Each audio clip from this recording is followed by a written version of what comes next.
Hello there, I'm Raj Hans for Bible Harbor. Interesting issue that comes up from time to time is related to the record in the Bible of the flood and Noah's Ark. People sometimes ask the question, did Noah's Ark really happen? And the question is usually asked from the point of view of not believing that something so strange and seemingly difficult could ever really happen. Come on, be reasonable. How could Noah and his family ever accomplish something like that? It's just not possible. I have even heard comments similar to this from Christians. It would be way too difficult for anyone to do that. It's just a story and did not really happen. Even major denominations have taken the stance that they do not know enough about the Noah story to say one way or the other. I also know that there are a number of biblical groups, both Christian and Judean, that have produced wonderful materials on the large amount of evidence related to the flood, Noah's Ark, and creation in general. Many of these are highly scientific in their treatment of the subject and well worth the consideration. There is, however, something that I consider to be an even greater proof of Noah's Ark than anything else. In Genesis chapter 1, verse 1, we read, "In the beginning, God created the heavens and the earth." Now, the scriptures clearly tell us that in the beginning, it was God who created the heavens and the earth. Then it also speaks of the sun and the moon and the stars. Look at verse 16. "And God made the two great lights, the greater light to rule the day, and the lesser light to rule the night, and the stars." Now, Isaiah provides the following wonderful statement about the Almighty God in Isaiah chapter 40. "Who has measured the waters in the hollow of his hand, and marked off the heaven with a span, and closed the dust of the earth in a measure, and weighed the mountains in scales and the hills in a balance?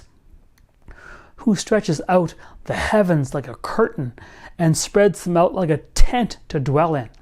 He weighs the oceans and the water of the earth in his hands, is able to measure the deep expanse of the heavens, weigh the mountains in scales, and considers the heavens to be like a curtain and a tent."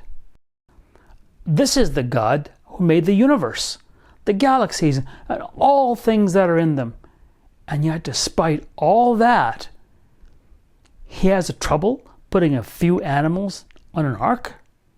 Now, how ridiculous is it to even intimate that this could be a problem for the Almighty God? Yes, I believe he made the heavens and the earth, but come on, an ark with a few animals? That's just too difficult. Silly when you consider it in comparison with all that the scriptures say about God, isn't it? When God told Abraham that his wife Sarah was going to have a son, she doubted what he had said, and in return God asked, "Is anything too hard for the Lord?" And that is exactly what I have to say to anyone who asks if Noah's Ark really happened or not. Is anything too hard for the Lord? How degrading and condescending is it to say that God could not handle a boat with some animals, even though he was the one who made all that is in creation?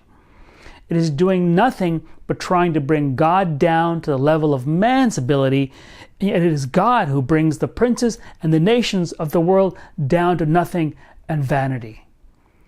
Now, I wouldn't have a problem with those who do not believe in God questioning not just Noah's Ark, but clearly everything else that is in the Bible.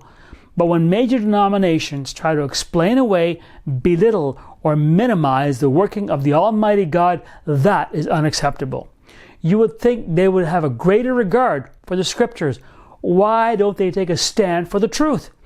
It's evident, however, from the decisions being made in many Christian circles that the scriptures are a secondary, if even that, consideration for their principles of faith and practice. You throw out Noah's Ark, you throw out the whole Bible, and you throw out the God that asked Noah to build it. Now be sure to visit BibleHarbor.com and drop us a line. May God direct your steps to walk for him without compromise.